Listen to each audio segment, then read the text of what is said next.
Turmeric is one of those plants or herbs that always gets touted as the very first thing people want to reach for inflammation and pain and other things. It's touted as a cure-all. But we're going to talk about that today, maybe go on a little bit of a rant and why it's not appropriate for everybody and it can be downright dangerous in some circumstances. We're going to actually harvest some turmeric. It's going to be a little bit fun. We'll see. Ooh, check out this guy. Isn't he nice? We're actually getting the greenhouses ready. See all these little babies in here?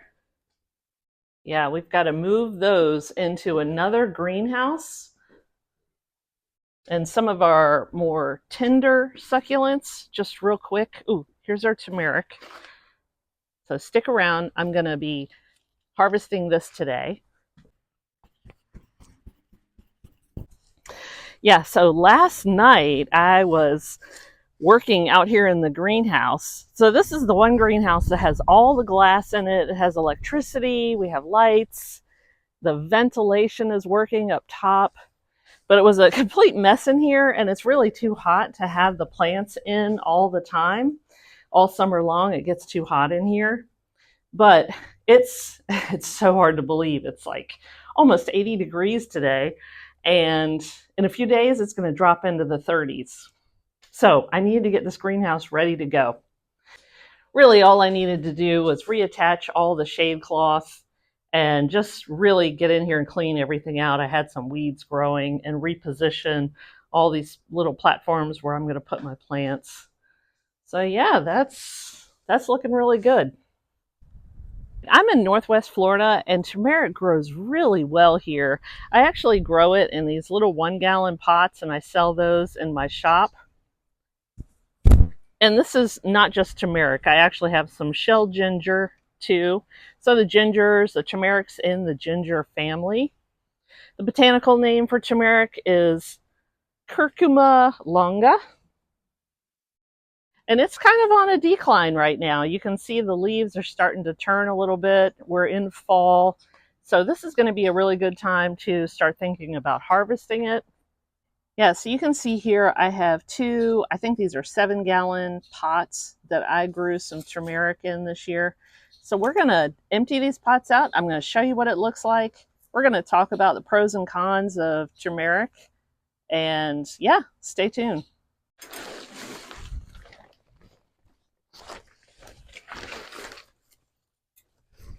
All right, I'm going to set up a tarp right here.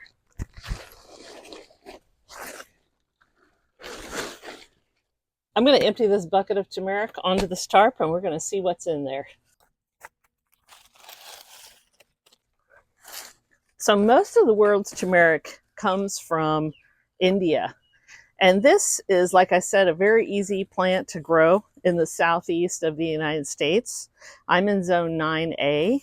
This is a great plant to grow in your garden or in buckets like I have it here. It likes a little bit of shade. It also likes to be a little bit moist. So these are things to be thinking about when you're planting it out in your garden.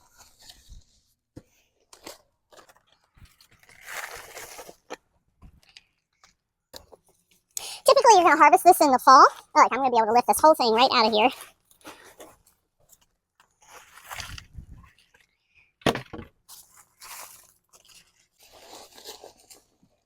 I have no idea what's going to be in here. I know that there will be some tubers.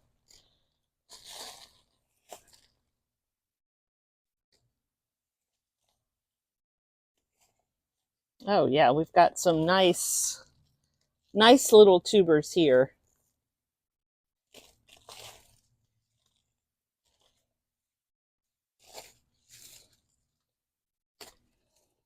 Turmeric grows from what is called a rhizome. I'm using the word tubers, but it actually grows from a rhizome, and that's the part that is horizontal.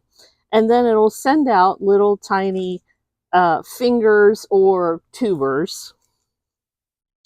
Just a little guy. So there's not very many fingers in here. And it could just be there wasn't enough time for this to get, oh, wait. Here we go. Here's some nice ones.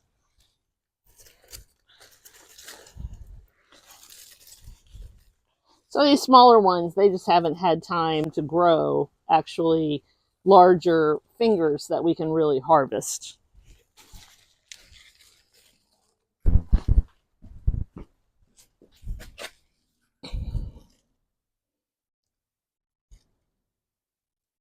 Yeah, check those out.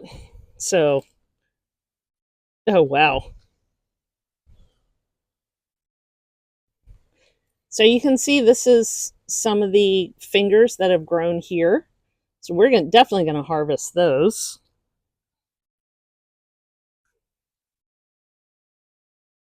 And this is probably from last year's growth, and that went back toward feeding the plant. And we have some new baby fingers here. These right here are the rhizomes. So yeah, you don't want to harvest the whole plant. You want to leave some so you can grow some more for next year. So I'm probably going to hold on to this.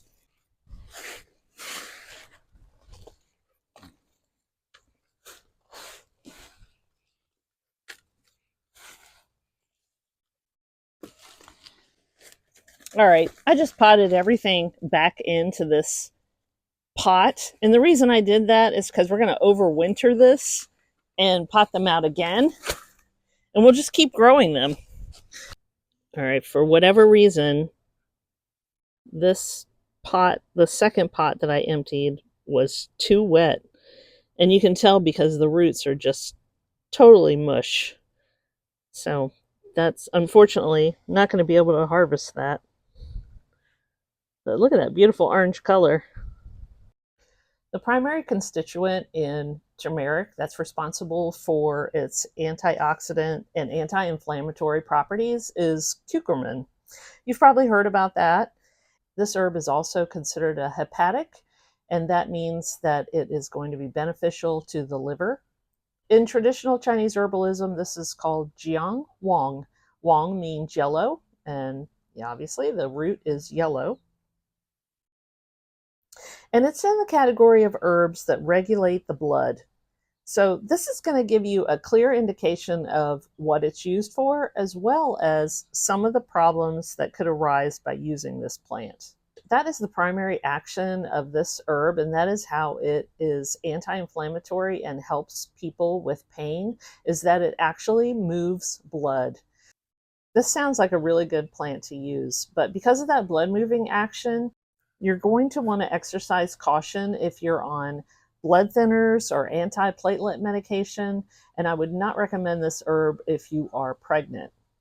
It's also not good if you have a very warm and dry constitution because this plant is warming and drying. It moves qi and it helps reduce swellings. Again, this is not something to be afraid of, but I would definitely exercise caution with turmeric, that beautiful yellow color. Yeah, you want to be careful when you're working with this too, because it will stain everything. I mean, this is the primary herb that's in curry dishes. I actually have a quick little story to tell about a client of mine who was taking turmeric regularly for years in a capsule form. And she went to her doctor and had some issues with her kidneys. And she was in the beginning stages of kidney disease. And they just went through her whole diet and everything. And they came back to the turmeric. And she had been taking it because she felt like it was the best thing for her, helpful with inflammation and pain, etc. And they just discovered that that was not good for her. And as soon as she stopped taking it, her kidneys went back to normal function.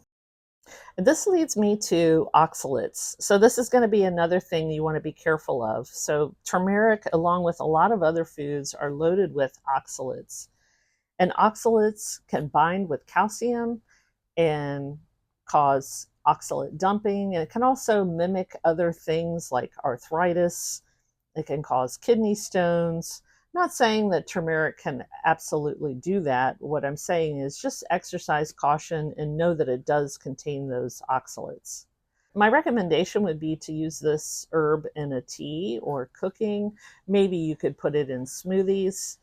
You could use this dry or fresh, but I would definitely use it in its whole food form because I think that you would avoid a lot of those issues. And yeah, and if you are going to take turmeric for inflammation, I would do something like take it for a couple of weeks and go off a couple of weeks, kind of cycle through. For most people, it's not going to present any problems whatsoever, but I would definitely be careful with this food. I've had some of you ask if I do herbal consultations, and I absolutely do personalized one on one consultations. I'm going to put a link to that down below along with some other resources for you. And that is for anyone who's looking for more support with their health journey, or if you're a beginning herbalist and you're looking for support in that regard. I'm going to show you how to make a very simple turmeric tea. We're going to turn our water on to boiling. I'm going to show you real quick how to take the skin off of the outside of the turmeric. You don't have to do this, just wash them really well and you can slice it up. But I'm going to take the skin off and you just do it very easily with a small spoon. You can just see how I'm just scraping it off. It comes off. You could use a knife too, but it comes off very easily. So I forgot to mention another way that you could use turmeric is externally. This is actually a great herb to add to salves and jowls, and it's going to help with that wind, cold, damp.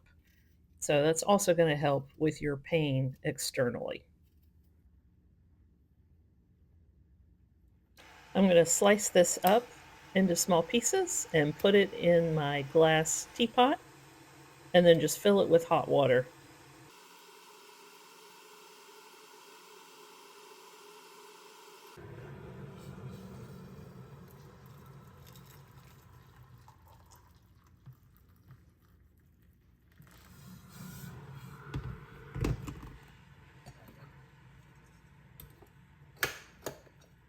Let this sit for 10 to 20 minutes and then just sip on it.